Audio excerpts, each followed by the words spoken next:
Martin, tap hérna fyrir Búlgari í dag, þessi hlýtur að svíða ansi mikið. Já, mér langar eiginlega ekkert að fara hérna, mér langar að spila hann leik aftur. Þetta var virkilega fúlt og ég læt bara trú ekki tapa þessum leik. Mér finnst þetta ótrúlegt. Mér liði vel með hann og vorum með yfir höndina held í 38 mínútur.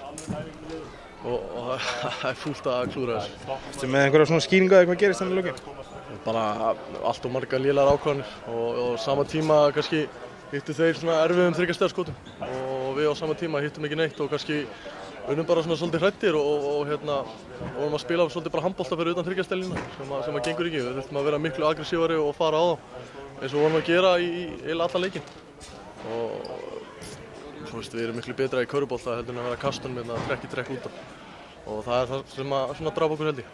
Það var náttúrulega leikurinn í lokin og svona með, kannski þú segir, örfáum ákvarðanatökum betri þá þetta tekist. Kannski svolítið svekkjandi að horfa á þessi síðustu possession? Já, maður á eftir að fara betri við þær og horfa á þær og læra þeim og þegar þessi stund kemur aftur þá gerir maður ekki sömu mistökin, það er alveg á hreinu, maður lifir og lærir. Bæði þú og Haukur náttúrulega fóru út af með 5 villar í lokin.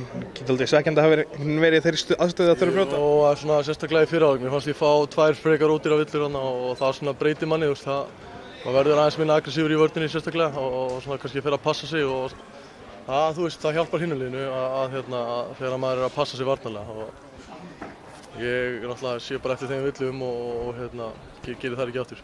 Nú eru einhverjir 4 mánuðir í næsta leik, er ekki sérstaklega eftir þetta tap bara tilhlökkun í næsta verkefni? Já, ég er alltaf langt í næsta leik fyrst mér og ég hefði bara eiginlega viljað halda áfram að spila. En þá höfum við bara tíma í að hlaða batterín og koma betur stendur inn í þetta. Mér fannst svona stemningin í dag líka bara svolítið svona eitthvað dauf. Mér fannst ekki nógu mikil orka bæði í okkur og áhorfendum. Ég hefði viljað sjá fleiri í húsinu og það er dýrt þegar við spilum ekki okkar geðviki. Þá er erfitt fyrir okkur að vinna leiki og ég